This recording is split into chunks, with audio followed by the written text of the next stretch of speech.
Hey everyone. So for the past few weeks, I've been playing quite a lot of Last Epoch, and I've been having a lot of fun with it.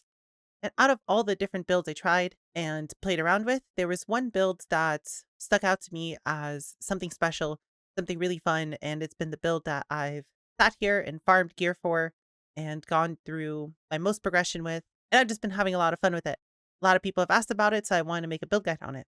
And that is Archmage Summon Skeleton Mage, or the way I like to reference to him, Fred. So Fred is a single minion build where our whole focus is on buffing Fred as hard as possible, both through the skill tree for Summon Mage and through different skills that we can use on him to give him massive buffs that really have no downside. Why don't we get into it and talk about Fred a little bit more and see how we can put this together? The first thing I want to mention, I want to put this right at the start of the video so nobody is caught unaware by it. There are two items that are required to play the build, and that is both Exsanguinous and Last Steps of the Living.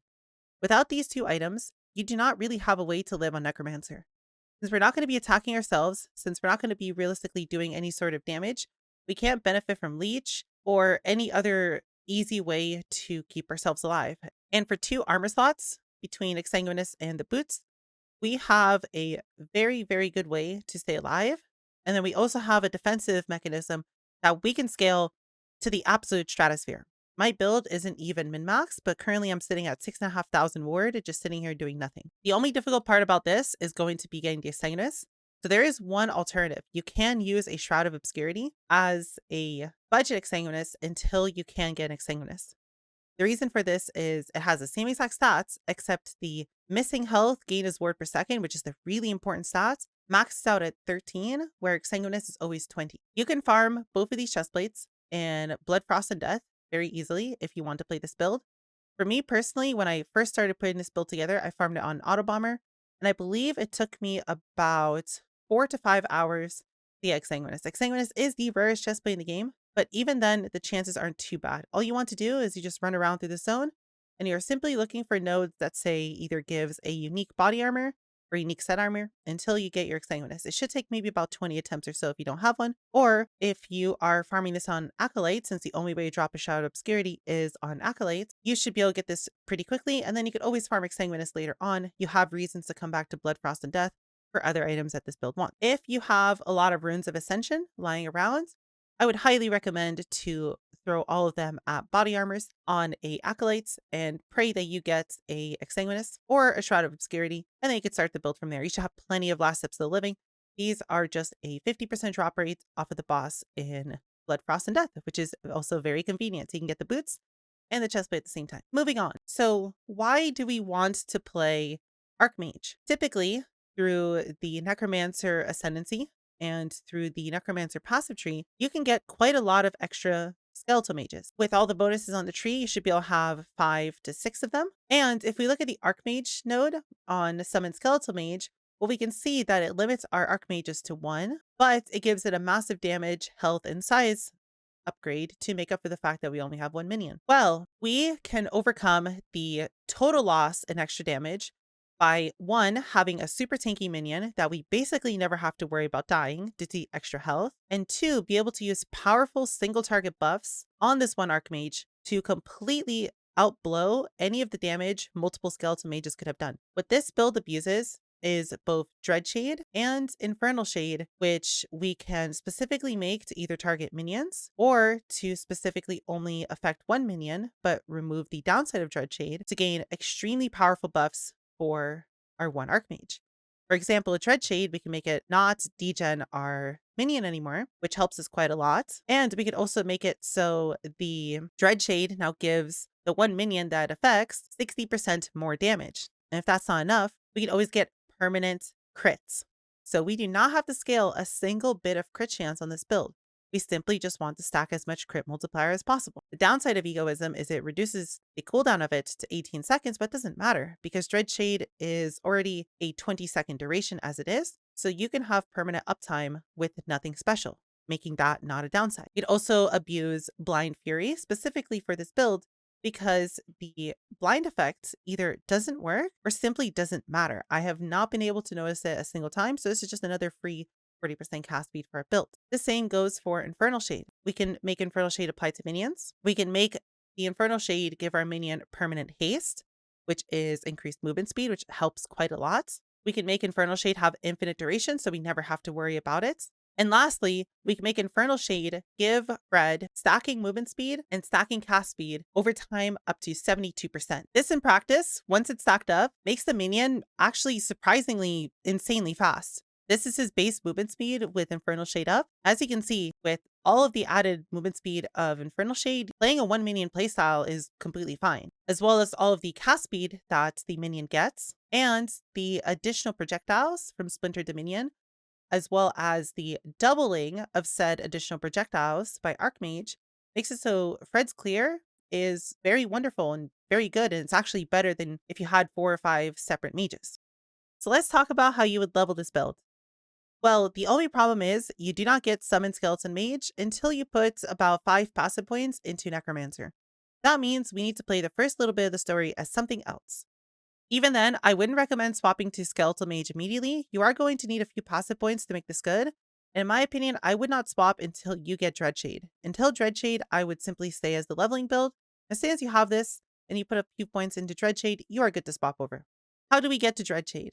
So for the first few levels, we're going to be leveling with Hungering Souls, and we're going to be leveling with Wandering Spirits.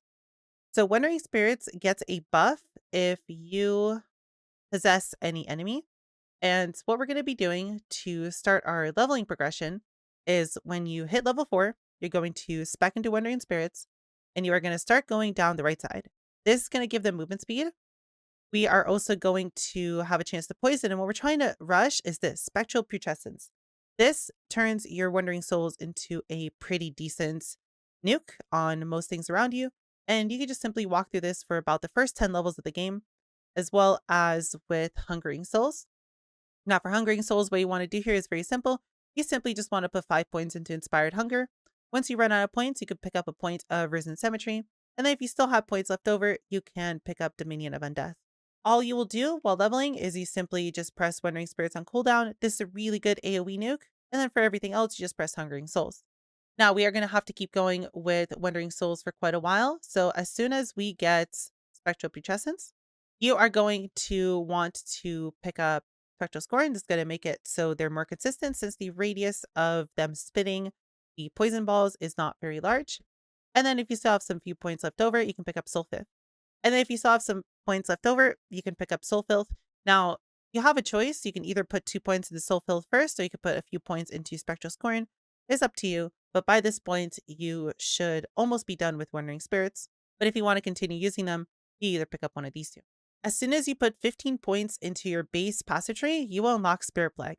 As soon as we have Spirit Plague, the super easy mode of leveling is immediately unlocked, and we're going to be playing Spirit Plague all the way through the campaign until we get access to Dreadshade.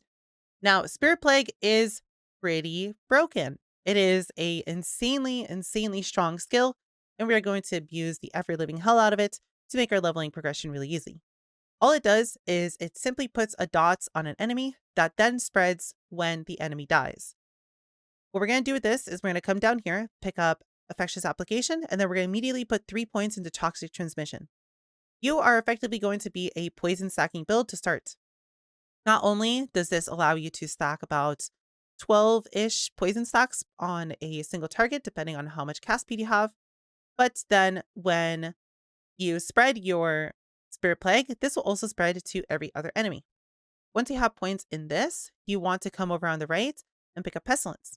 Pestilence will basically keep itself permanently stacked at 13 pretty easily, especially when you're AoEing. This just gives you a massive amount of increased damage over time. And then after this, you want to get Plague Bearer. This plague will spread through enemies, and early on, this does quite a lot of damage. It's not a very good way of scaling this other than generic damage over time, which you can get from Pestilence, but the plague will massively carry your AoE, and you should have no problems running through the whole game, just like this.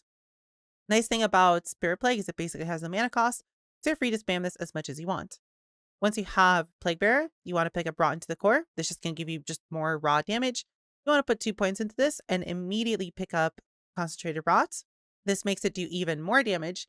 And then I would say you could put 1 point to Calamitous if you want. I wouldn't put more than 1 point. The 6 mana cost is already kind of extreme. This is up to you if you feel like you need more AoE. but you just want to max out Concentrated Rot and then fill in Rotten to the Core once you run out of points to put. On top of this, you are going to be respecking out of Hungering Souls. This would be your second respec at level 5 or so. And you're going to pick up Bone Golem at the same time that you pick up Spirit Plague. Bone Golem is just going to, one, face tank everything for you, so you won't really have to deal with too much. The Golem will attract aggro, and for the most part, minions will just focus on him and will leave you alone. You're going to put 4 points into Bone Hail, and then you're going to immediately pick up Betrayal. This makes it so it has triple the chance for Bone Shatter as long as you don't have multiple golems. And then you're going to also pick up Play of the Fumers, which lets it pierce. And you can either go towards the right to pick up some raw damage, which will make it do quite a little bit more added damage, or you can come down here, pick up Amalgam of Sentinels, Tower of Bones, and then immediately pick up Fragments of the Fallen, which just makes it really tanky. And if he ever dies, you can get a lot of armor, which might be something that can save you down the line. With Bone Golem and Spirit Plague, you should have absolutely no problems getting to 30 points in the passive tree to get Dreadshade. As soon as you have Dreadshade, you are good to respec over to Skeletal Mages. Now, what I recommend during this whole time is at level 35, when you unlock another specialization, I would recommend to immediately spec into Summon Skeletal Mage and just level them on the side. You don't need to cast them. You don't need to summon them. You can just completely ignore they exist. You simply just want to put a specialization point into them so they can keep getting levels for later down the line. As for what you want to do with your Skeletal Mage points, you're going to want to immediately put 2 points into Splinter Dominion, then pick up Archmage, 3 points into Gravetide, 1 point into Crown Mages, and then immediately pick up Frostlich. This allows you to only have a Frost Mage, and then from there you can backfill and pick up some points of speed and then a few frenzy points. You have one option here. You can either put 3 points here or 2 points. 2 points feels pretty good later on with enough cast speed. They can just leave 3 points, but if you only put 2, you can put another point into Clear Mortis for a little bit more movement speed. The base crit chance is nothing for us since we're going to have 100% crit chance anyway. So now that you've made it through the early game, now that you have Dreadshade unlocked, now that you have a few points into Skeletal Mage, let's look at what the endgame specialization would look like for every skill once you are ready to respec over. Let's start with Skeletal Mage. So as I mentioned, 2 points into Splinter Dominion to immediately be able to pick up Archmage, 3 points into Gravetide, 1 point to Crownmancers, and 1 point to Frostlich to immediately remove all other mages from your pool. After that, you can pick up some cast speed and a little bit of frenzy chance. And then from there, you can backfill Gravetide, you can backfill Splinter Dominion, and then you can finish up putting the rest of your points into speed. And then once you have a point left over, you can pick up Clear Mortis, or you can pick up 2 points of it if you want. If you want to drop 1 point of frenzy chance, as 30% is kind of overkill. As for Dreadshade, this is our bread and butter. This is what is going to make you do an insane amount of damage. What you want to do with Dreadshade is you immediately want to put 2 points into Spectral Presence and immediately pick up Lone Watcher. Dreadshade does 3% of your minion's max health per second, and that is just going to kill your minion way too fast. Our minion isn't going to really have much leech yet, nor is it going to have much damage to abuse leech. So because of that, we want to immediately remove the degen, double the duration of it, so it outdoes Egoism. And then we want to put 3 points into Lingering Doom. This doesn't do anything for us. We just simply need to put the points there to get to all for 1. This is going to give us 60% more damage on our Skeletal Mage. This is absolutely massive. And then immediately pick up Egoism. These two are going to go hand in hand, and this is just an immediate power boost. What I might recommend, if you're leveling with this, is you could wait until you have all these points into Dreadshade, until you pick up Lone Watcher, and until you at least pick up all for 1. I'd say maybe wait for Egoism, but at least try and get all for 1 first. After that, pick up Blind Fury. This is just way too much cast speed to not pick up.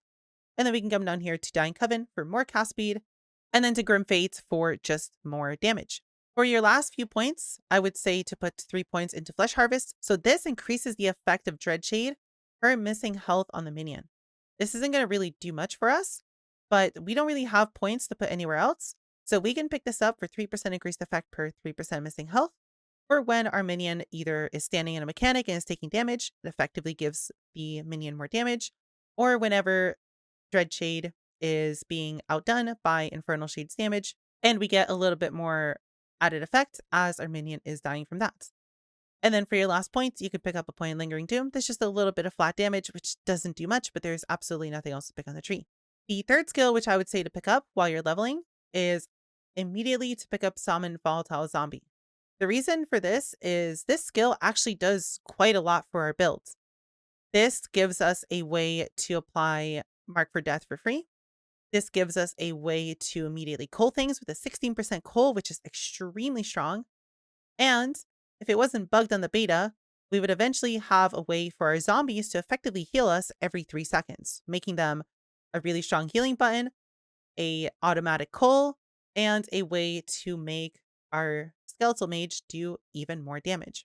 What we're going to do for Volatile Zombie is we're going to immediately put 2 points into Forceful Commander, 1 point into Daunting Blast, 1 point into Ravenous, 1 point into Bowl of the Grave, 1 point to Heroic Vessels, and 1 point to Corpse Bane. You immediately just want to pick up Mark for Death.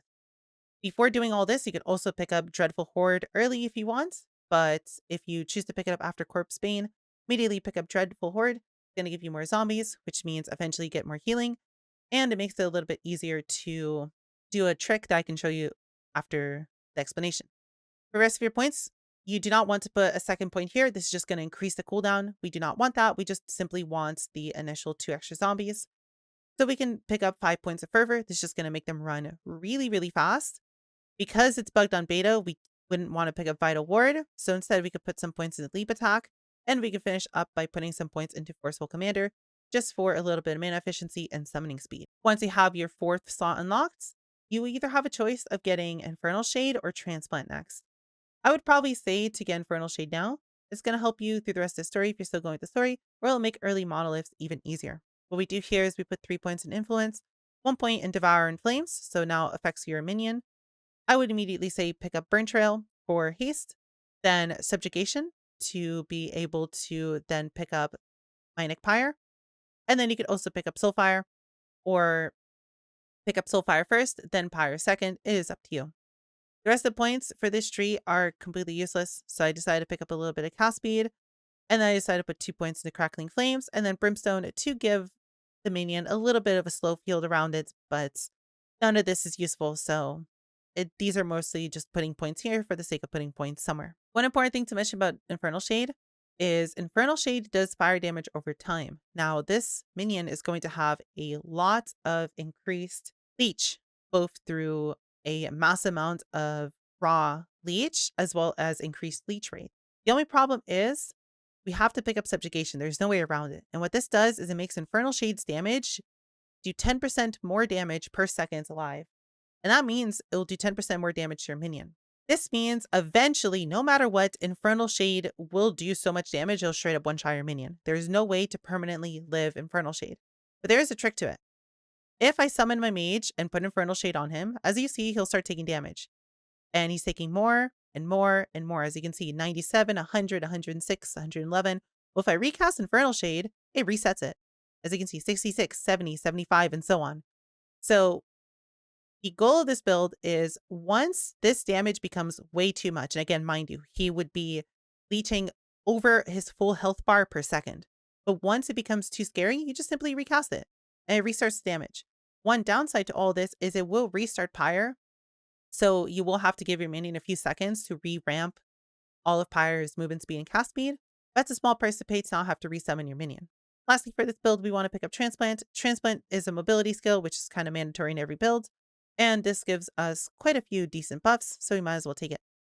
We're going to put 1 point into Fleeting Form, 2 points into Anemia, immediately put 3 points into Bone Armor, pick up Atrophy, so we get 3 extra seconds of Bone Armor, and then pick up 2 points of Plated Bone, so it's more effective. This is just going to give us a lot of armor whenever we press Transplant.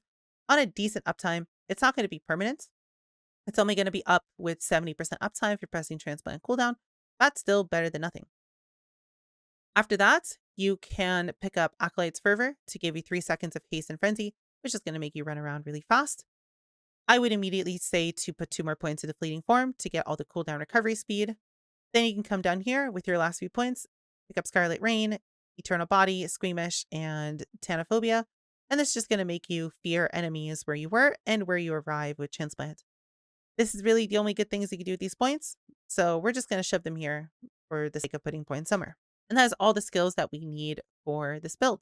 Let's look at the passive tree. Now, this passive tree is going to be good for both leveling and for endgame. What I would recommend is to immediately start points in Forbidden Knowledge. Necrotic Resistance is nice for later in the campaign, and Intelligence is the only real useful thing here. The armor is okay, but honestly, it's not as good as Intelligence, so we should just go for Intelligence. Once we have enough points to make it to the middle, we want to pick up Dark Rituals. This is going to make your Wandering Souls a little bit better. And once we put all 5 points into this, we're not going to have enough points to reach Spirit Plague. So we're going to want to put some points into Stolen Vitality. Now, for Mania of Mortality and Unnatural Preservation, you just want to pick these up later. Do not put any points in this for now. Simply just put 8 points in Forbidden Knowledge, 5 points Dark Rituals, a few points in Stolen Vitality until you get to level 20, this blue line here, and then completely stop and save all of your passive points for when you get your mastery. You'll have 2 or 3 passive points lying around. You should save them for this, as the points in Necromancer are going to be a lot stronger. One tiny thing you can do is you can, if you want, pick up Soul Aegis. You don't have to. I personally like Soul Aegis. Some people don't. This is kind of a it's up to you node. Then once you get your mastery, we're going to pick Necromancer, and we're going to start putting points into Risen Army. This is going to give us some extra cast speed for our minions. This is only going to affect your Bone Golem as we're leveling, but it's still worth picking up.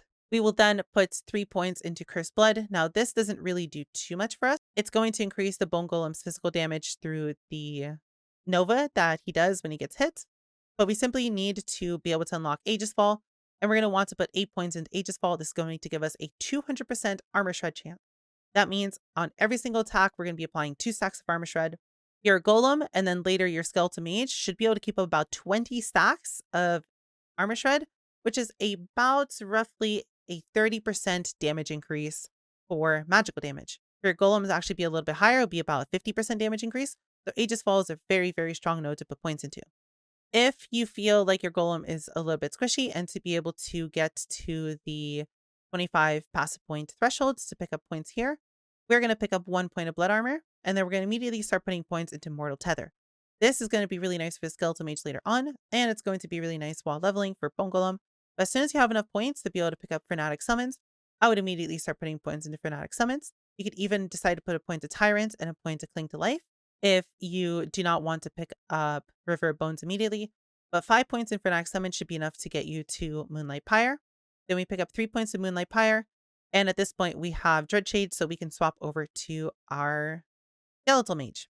As soon as you have Dreadshade and Skeletal Mage, what we're going to do is we're going to immediately put 5 points into River of Bones. River of Bones is going to be the one node that keeps Fred alive. The reason we want this is we are going to get 20% of crit damage leached as health. That is effectively just a raw 20% leech, since we are going to always crit due to Dreadshade's node. This is also going to increase the minion's leech effectiveness by 100%. So effectively what this means is 5 points in River of Bones is going to give you 40% raw leech for Fred. That will pretty much keep him alive through absolutely everything. After you put 5 points into this, as I mentioned, you put a point to Tyrant and a point to Cling to Life. This is simply to be able to get us to Rite of Undeath. We're going to be putting a few points into Rite of Undeath, but as soon as we get to the end of the skill tree, we're going to immediately shove 10 points into Blade of the Forlorn. This is just 70% minion cold damage. We are a cold build, and it's a 70% multiplier. We always crit. This is a massive power boost. After you have this, you should be around the level where you can put on Exsanguinous and Last Steps of the Living. You want to play a life build until you get to 63. And then as soon as you do that, you can immediately put on Last Steps and Exsanguinous, or Last Steps and Shroud. At that point, I recommend starting to pick up some word retention, and I would start with Reclamation of Souls. This gives you 35% word retention for 3 points, which is pretty good. And then I would say to immediately come over to the base tree, put 1 point into Mania, and then put 5 points into Unnatural Preservation. This is going to give you a little bit of resistance, so make your early game a little bit easier, and it's going to give you 40% word retention, which is quite a lot. If you still don't have 8 points of Forbidden Knowledge, put your points into this now, since each point of Intelligence is 4% word retention. And we're going to come to the Lich Mastery and put 10 points into Apocophia for 10 more Intelligence. After all this, you should be pretty close to level 90, so from here we're just going to fill in a few other points. You can finish putting all of your points in Mortal Tether if you don't already have all of them. You can finish picking up all your points into Risen Army. And then For your last few points, as you get close to level 100, you're just going to want to start putting points into Heresy. This is just intelligence. We don't care about the crit chance, but we just want intelligence. Since intelligence not only scales our damage, but also makes us a little bit tankier through word retention. Let's quickly go over the kind of idols that you want for this build. Now, it's pretty simplistic. There actually isn't anything too intense, and you actually might already have quite a lot of best in slot idols lying around for this build. So while leveling, if you have a bunch of percent health or flat health with elemental resistance idols, feel free to use them. These are effectively the best in slot idols for this build. You just want anything that says life, resistance, or you can start using small ones for minion cold damage and word retention. There's also word retention and resistance. There's word retention and health. And then there's also just double health relics. The only other thing you might want to consider, and I would see if you can fit 3 of them in, is the 3x1 idols that give increased minion cold damage. There's a little bit of a problem with these, that the roll for them is 26% to 72%. So if you just happen to get one as a drop and it rolls really, really low, I would not use it. I would say if it's maybe 55% or higher, then you can consider to use it. But anything below that isn't really worthwhile. Even this one here with 42%, the only reason I'm using it is because it has CDR for transplants. But the only useful stats that you can realistically see on these is something like this, meaning cold damage and transplant CDR. You can try and fit as many of these into your build as you want. I personally am using 3, and then the rest of my idols are just resistances in life, since there is quite literally nothing else we want. But you can simply let go of these and just simply put in more resistance idols. There's pretty much no other stat that is useful to us other than minion cold damage that we can get from idols. Personally, and I would recommend this for a lot of people, use this as a way to cap your resistances. I know my void resistance isn't capped, but I am working on that. I am currently in the middle of reworking half my gear. But your elemental resistances and even a little bit of necrotic and poison with the 2x1s can be taken care of this way, which allows you to get a lot more damage rolls on your gear.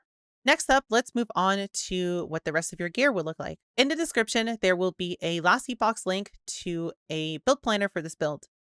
This build planner effectively has everything that you are looking for this build, with some guidance for if you have legendary potential, what you might potentially be looking for to get on your items. This does not mean these are all the items that you need, but this is simply meant to be some sort of guide of, hey, this is the kind of stats that you want on your gear. So please feel free to look at that. It also has all of the passive trees and all of these skill trees fully filled in. So if you just want a all-in-one place to look at everything I've mentioned so far, you can just simply click on the link and there's all you need to play this. There's also all the blessings. The blessings aren't filled in, or simply blessings that don't matter. And you can simply pick whatever you want in those areas. So let's talk about the gearing for this character. Let's start with the amulets. So there's one very specific amulet that you'll eventually want for this build, which is Death Rattle. Death Rattle just does a lot of good and not much bad. The reason we want this is, well, we have 100% crit chance. So the massive multiplier roll on Death Rattle is really, really good for us and go anywhere from 50 to 100, as well as it having intelligence on. Intelligence is extremely important for this build. We are effectively an intelligence stacker. The only downside of Death Rattle is that our minions are going to take more damage. But honestly, in my opinion, I've never noticed the increase to damage, and we can simply ignore it. This is very easy to farm, but if you want an alternative until you get a Death Rattle, you most likely have gotten a Frozen Eyes of Formosus while you are farming the Last Steps of the Living. These drop from the same exact boss. So if you already have a pair of Frozen Eyes, feel free to just simply use these until you get yourself a Death Rattle. If you don't either have a Death Rattle or Frozen Eyes, feel free to just use a generic minion amulet with a little bit of life on it and some resistances. Next up, let's talk about the thing that makes this build broken, which is Lich's Scorn. So this is a set item, but we don't care about the set item at all. We honestly do not care about any of the stats on this item other than the bottom stats. 1% cold penetration for minions affected by Dreadshade per intelligence. Well, we are going to permanently have Dreadshade on our one minion. So that means if we stack a lot of intelligence, well, suddenly my 79 intelligence is now 79 cold penetration for our skeleton. Not only that, but this offhand has really good stats on it. It is a intelligence word retention base, which not only massively boosts your damage, but also massively increases the amount of word that you have. And this is just straight up best in slots. I would recommend, once you're playing this build, to go and farm this until you have it. Nothing else matters for this build. Doing The boss is super easy. You actually probably even have one because, again, it's the same boss that drops Last Steps of the Living and Blood, Frost, and Death. And it's the same boss that drops Frozen Eyes of Formosus. So it's really easy to potentially get one of these. The drop rate isn't that low either. It's about 10% chance, but you have to remember it's affected by rarity. So realistically, you always have a 15 to 20-ish% chance every time you kill the boss to get the offhand. Farm this immediately as it's going to pretty much double or triple your damage the second you slap it on. As for weapons, the weapon slot for this build is actually very simple. There's literally one singular stat on any weapon in the game that is even remotely useful for this build, and that is increased minion spell damage.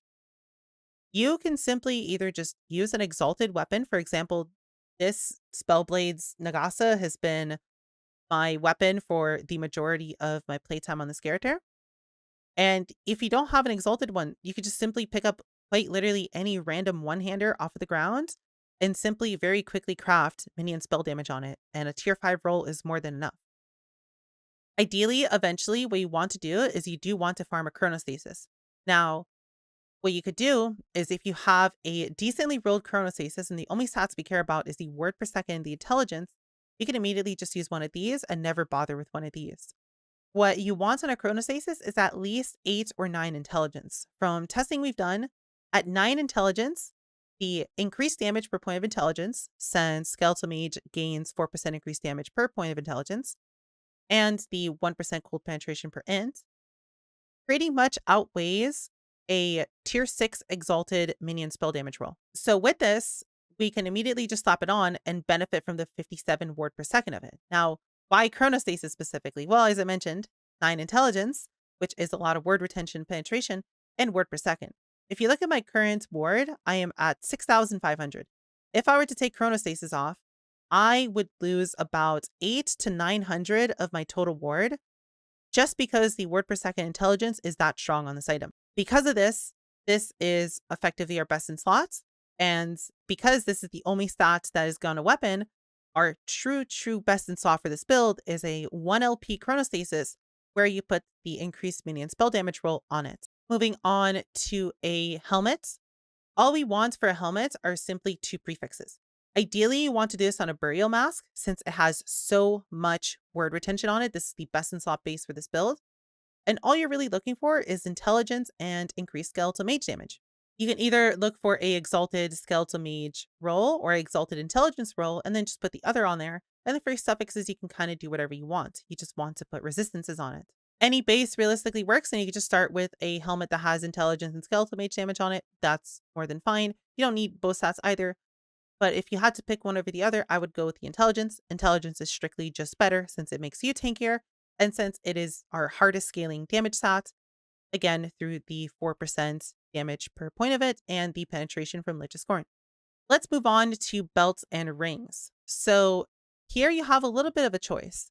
You can either go and farm the crit avoidance blessing, and you don't even need a very good roll of it. And then you can get 1 exalted crit avoidance roll somewhere. Or if you don't wish to do that, you can instead get a 2 exalted critical avoidance rolls somewhere, either on 2 rings or a belt and a ring, or your helmet, since you can also get on helmet. Or if you do not have exalted rolls, you would need 3 normal crit avoidance rolls. Personally, what I would prefer is to have 1 crit avoidance roll somewhere. It's pretty easy to get a lot of exalted versions of this, or just 2 until you get an exalted one. And simply go farm the blessing from Reign of Dragons and get your critical avoidance that way. Crit avoidance is absolutely imperative in this game. You cannot do endgame content with a crit avoidance. You will just simply fall over and die like a piece of paper. For the rest of the stats that you're looking for on these rings, it is pretty simplistic. Ideally, you want 2 turquoise rings as both of your ring slots. Anything else works, but if you're looking for the absolute best in slot, turquoise ring is the best, simply because it gives minion damage and crit multiplier. We do not care about the minion health, which is a little bit nice to have on there, but we just want the crit damage and the crit multiplier of a turquoise ring. As for the stats that you want on your ring, you're just simply looking for health on a suffix. And then for prefixes, you're looking for minion damage and intelligence. You could also potentially use an exalted life or an exalted intelligence or exalted minion damage base and craft it from there. But simply ints, minion damage, and health with whatever else you can put on the other stats. As for your belts, There's only 3 stats that are actually useful in this build. So my recommendation for the 2 suffixes is to get percent life and flat life on your belt, and then you want minion damage for your prefix. For your last prefix slot, you can put whatever you want. Chance to find potions is kind of the only useful role, but even then it's not very useful. So feel free to do whatever you want there. For gloves, gloves are pretty simple until you get a pair of Jura's Obsession. These would eventually be your best in stock gloves. The reason is they have a special stat that makes it so any stat on these gloves is also applied to your minion. So ideally what you want to do in a super late game scenario is to get a pair of these and to put a chance to shred armor implicit on these to give your minion even more armor shred. What I would recommend for gloves, which was brought up to me, which honestly thinking about now was a really smart choice, is to build around the stats on Jewelress. So Jewelress is going to give you a lot of cold and lightning resistance. I personally put physical and poison on his, but a better idea would have been to craft a pair of gloves, or at least try to find a pair of gloves that has cold and lightning resistance on it, to then just immediately be able to slot in the resistances from Jewelress. It also has a little bit of void resistance, so you can take that into consideration. But what I would recommend is to try and get a pair of gloves close to Jewelress so you don't have to change your stats later. Outside of resistance suffixes, the only other useful thing you put on gloves is a minion damage roll. Gloves for this build are a very low power slot. There really isn't too much you could do here. For boots, well, the only pair of boots that you want is Last Steps of the Living. These are super common, and in my personal opinion, go farm these until you get a decently rolled pair. The only rolls that you care about is the current health loss per second and the percent of missing health gained as ward per second. You really want both of these to be 15 and 15. The closer they are to 15 and 15, the tankier you will be, and even just 1% of extra percent on either of these rolls give you hundreds and hundreds of ward. Getting decent LP of these is also pretty easy, and if you have LP on your Last Steps of Living, I would recommend to sacrifice boots with health. Now, I got absurdly lucky and got both hybrid health and flat health on mine, but if you do have LP, at least try to get one of these 2 rolls. And lastly, for our relic, you simply just want something with resistances on it, with health, with intelligence, and minion damage. I don't have any, but ideally you would want an exalted +2 or +3 to skeletal mage damage relic if you can. This is the only place we can get plus levels for a build. So if you can find one, craft off of that and go from there. In the last Epoch build planner, I put what a potentially good base would look like. You simply just want a Ruined Bones, because every single stat on Ruined Bones is useful for us. It has health, movement speed, damage. And the 2 modifiers they're looking for on it would be intelligence and plus skeletal mage. And for the suffixes, you can do whatever you want. I'd recommend just life and resistances.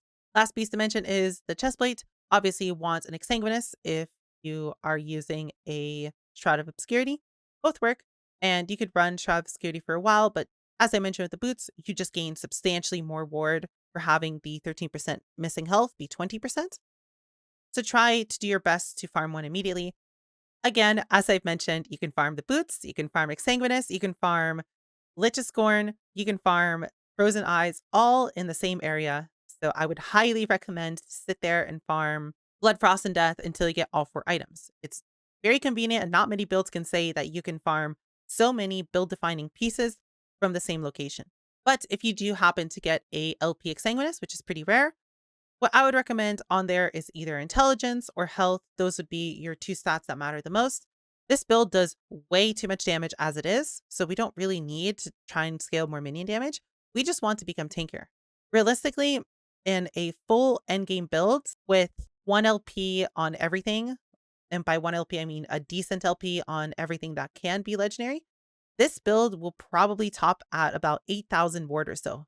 So you can massively skyrocket the total tankiness of this build by looking for tanky rolls. Your ward is realistically your only way to stay alive, so I would really recommend to focus on trying to get legendary potential on your pieces that just simply make you tankier. That is substantially more important than picking up more damage. If you would like a loot filter for this build, I kind of go above and beyond with my loot filter. When I started playing this build, I made, well, a loot filter.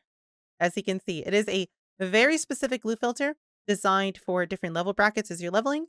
And you can use this as both a leveling loot filter to get you through the Spirit Plague Bone Golem part of this, and then use it as a transition into Mage. All of these sections are sorted by level brackets, so they will automatically turn themselves off as you progress through the story. And it simply just is a stricter and stricter and stricter loot filter all the way until you get to endgame. Once you get to endgame, you can simply turn off everything except the orange and the red loot filters. And personally, I would even recommend getting rid of the orange loot filters as soon as you are maybe around level 70, level 80 or so, as they're kind of useless. And then at the top, it just simply has some more rules for things that are really important for this build. We have a rule to specifically have any helmet or any chestplate with skeletal mage damage on it show up, so you can shatter these and get shards to craft onto helmets. We have all unique set and exalted items, so you just see everything. And then this is personally a preference, but you can feel free to turn this off. This is simply a rule for every single class specific shard that you might get, just in case if you want to play something later down the line. Let's say I want to go play a Reeve Void Knight. This would potentially give me a few Reeve shards here and there from eventually shattering some Reeve chestplates to have some sort of stockpile. I personally just really like this to have a massive, massive shard pile for every build that I might potentially have. And as you can see, I just have a bunch of random shards, and that is simply just used from that. The other part of it is simply just hiding everything that's not Acolyte related, that's not an exalted item. And then we have a section for every idol that you might want for this build. This is simply just generic things such as resistances in life, and then the few good nodes that we might care about, like word retention and so on. I mentioned this a little bit in the gear section, but I will mention it again here. Let's talk about how you might go about putting this build together. So I'm going to go from the perspective of you have the bare minimum to play this, of a Shroud of Obscurity and Last Steps of the Living. You have absolutely nothing else related to this build. What would you do from there? Well, as I mentioned in the gear section, my first immediate thing I would recommend to you is to go and farm Blood, Frost, and Death. In Blood, Frost, and Death, you can find Exsanguinous, you can find Frozen Eyes of Formosus, and you can get Lich of Scorn. And if you don't have a good pair of Last Steps of the Living, you can farm a new pair of them. The rest of your gear is simply just exalted items, so it's fairly easy to eventually find decent upgrades here and there. But do not leave the zone until you get Lich of Scorn. This will, as I said, double and triple your damage. And as soon as you have Lich of Scorn, you can either choose to keep farming for Exsanguinous, which I would recommend since it'd give you a lot of health, or you can simply move on to farming for a Death Rattle, since a Death Rattle will give you quite a lot of extra damage. Once you have a Death Rattle, an Exsanguinous, Lich of Scorn, and Last Steps of the Living, what I say to do is to go and farm Reign of Dragons for a Chronostasis. I would keep farming this until you get either a 8 or 9 Intelligence Chronostasis, and hopefully get a decent word per second roll on it. These are fairly common to get, and you could probably farm, if you farm for maybe 6 hours a day, you could probably see around 6 or 7 Chronostasises per day, so about 1 per hour or so. It's fairly common in Reign of Dragons, and it shouldn't take too much to get a good one. Once you have all of your uniques for this, and you have decent gear everywhere, I would recommend to then start farming Temporal Sanctum and farm yourself a few pairs of Joras. You do have to do tier 3, but if you have just the basic gear with no LP anywhere, tier 3 Temporal Sanctum should be fairly easy as long as you know the boss fight. Shred will do more than enough damage to kill the boss really quickly, and I would keep farming Jolra until you get Armor Shred on a pair of gloves. Armor Shred is just simply too important to miss out on. Once you have all of that, if you don't have good blessings, I would go farm good blessings. Try to prioritize the Crit Avoidance one. I would probably say to even prioritize this more than anything else. So as soon as you get Lich of Scorn, I would actually maybe come to Reign of Dragons and start farming for the Crit Avoidance blessing, and maybe hopefully you get a Chronostasis while you're doing that. But I would stop my Exsanguinous hunting for this first and then come back and finish farming Exsanguinous. I would also probably go get the ending of the Storm one immediately. 20 to 30 ward per second is a lot of ward. This will give you about 400 to 500 health on its own. Then you can just go through and simply get the other blessings that you want. As for the resistance blessings, you can do whatever you want with these. Personally, I really like getting them because then it makes getting resistances on the rest of the gear substantially easier. But you have a few choices on what you can do there. So for example, in Black Sun, you can either go for health or void resistance. It is up to you on which one you want. You can either completely fix your void resistance between that and Jewel Res, and you don't even have to get a good pair since Jewel Res gives you up to 45%. So you don't have to farm a Best in Slot Blessing, or you can go get a Best in Slot Blessing and then lose out on a little bit of life, which is fine. You then don't have to care about void resistance. And then for Spirits of Fire, the only thing that you really want here is the minion damage roll, since this is quite a lot of extra damage on its own.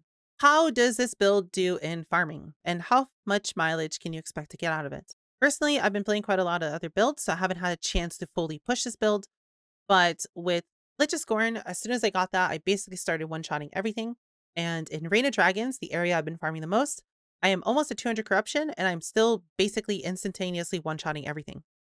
Since I have over 6,000 ward and a decent amount of regeneration, I basically don't care about anything, and nothing can really kill me unless I get a really bad set of mods. This builds, once you have maybe LP on 1 or 2 items, should have no problem pushing to 4 to maybe even 500 corruption before you start hitting bottlenecks. I think the biggest problem that you're going to see is Fred might potentially become a little bit too squishy, which isn't realistically that bad, since you can simply just try to get some minion life rolls in a bunch of places. And if you get a good relic, which has minion life on it, then that should honestly take care of a lot of your problems. If you are seeing that Fred is still a little bit too squishy, what you can do is you can try and find a way to fix your crit avoidance without the blessing, and then go farm Reign of Dragons until you get the minion 20% all res node. That should allow you to do 4 to 500 corruption with relative ease, but pushing past that, I don't really think is possible in this build. The one downside is the single target damage does become a little bit lacking once you get to really high-end contents.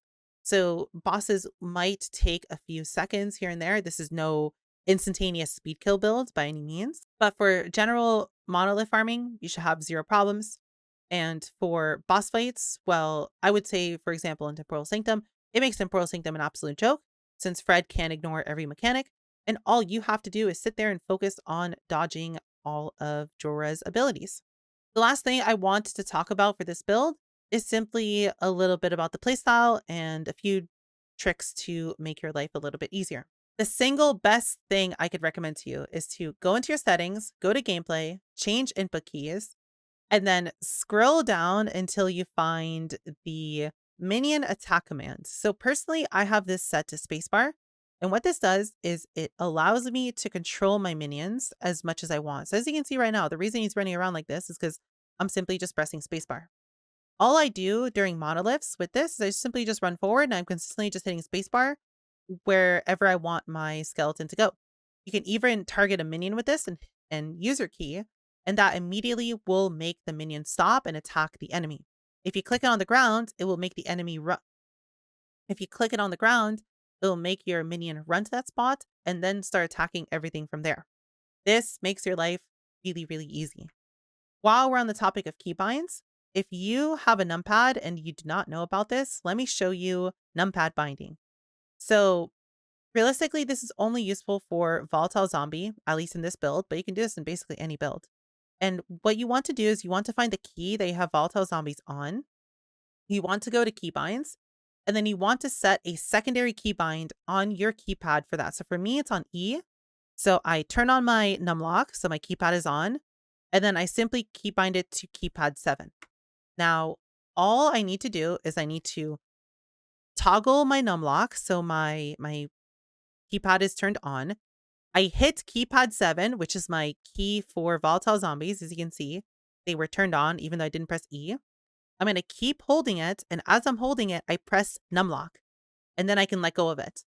And now I'm moving around, but as you can see, the button is still pressed. What this does is it effectively just automatically will permanently cast volatile zombies for you without you having to do anything. And because the cast speed on them is so tiny, you barely notice when your character has to stop and automatically cast volatile zombies. This completely automates basically anything you'd ever actually pay attention to in this build. And the only downside to this is if you tab out like this and then you come back to the game, as you can see, it's not pressed anymore. So be aware that every time you leave the game, you'll just have to quickly hit numlock, hold down your key, hit numlock again while you're still holding the key, and then let go. And then it will continue along its way. If you get used to this, you can reset it up in about a second or so, and Again, this can be done for basically any build. I would not recommend to do that for Dread Shade and Inferno Shade because the problem with it is the targeting is the closest minion to where your mouse cursor is. And with volatile zombies, you might accidentally apply Dread Shade onto a zombie instead of your Cryomancer if you accidentally, just randomly press it while your mouse is maybe over here. And you really do not want that. If Dread Shade is not on your skeleton, it does no damage. This needs to be on it permanently. The other thing about that, because of that, is it might be a little bit hard to Dread Shade your minion at all times. You might accidentally click on a zombie every now and then. The targeting for it is pretty good as long as, even though, as you can see at the top, it says I'm targeting a zombie, right? The health bar was of a zombie. As long as my mouse is on Fred, it will pretty much always target Fred. So do be a little bit careful about where you're targeting. Obviously, these zombies are going to immediately run at enemies, and Fred is usually just going to be by himself in a corner somewhere, or pretty much on the other side of the screen, just hitting things all over the screen. So it's not too much of a worry, but do keep that in mind. And then Infernal Shade doesn't really matter if you accidentally use it on a minion. You could have as many of these out as you want, as long as you just have one on Fred. That's all that really matters. So your gameplay is simply just automatic volatile zombies, and then you just simply cast Dread Shade on cooldown on Fred, and then you just always make sure he has an Infernal Shade that you can refresh to reduce the damage he's taking, but then you have to wait for him to re-ramp. So that's all I have to say about this build. I have absolutely fallen in love with Fred. Fred is fucking great. He basically does all the work for me, and I get to sit there and watch while he kills bosses. If you want a low APM build, this is definitely the low APM build for you with very little effort to maintain. You just simply have to bind minion attack to a comfy key and just run around while your skeleton does all the work for you. I want to push this build as hard as I can. I want to try and attempt to min-max it as much as I can, and farming for this build has just been really fun. What I like the most is arenas, because in arenas, you can simply just stand still and watch your minion do all the work. You don't even have to move most of the time. And farming in this build is it just feels great, not having to realistically do too much, not have to put in too much APM, and just be able to grind for a few hours with no problems. If you have any questions about Fred, about this build, I'll be streaming on Twitch. I'll be playing it myself for quite a while, and either feel free to stop on my stream, which is linked below, or you can simply ask questions in the comments, and I'll be more than happy to answer them for you. That said, I hope you have a wonderful rest of your day, and I'll see you guys in the next video.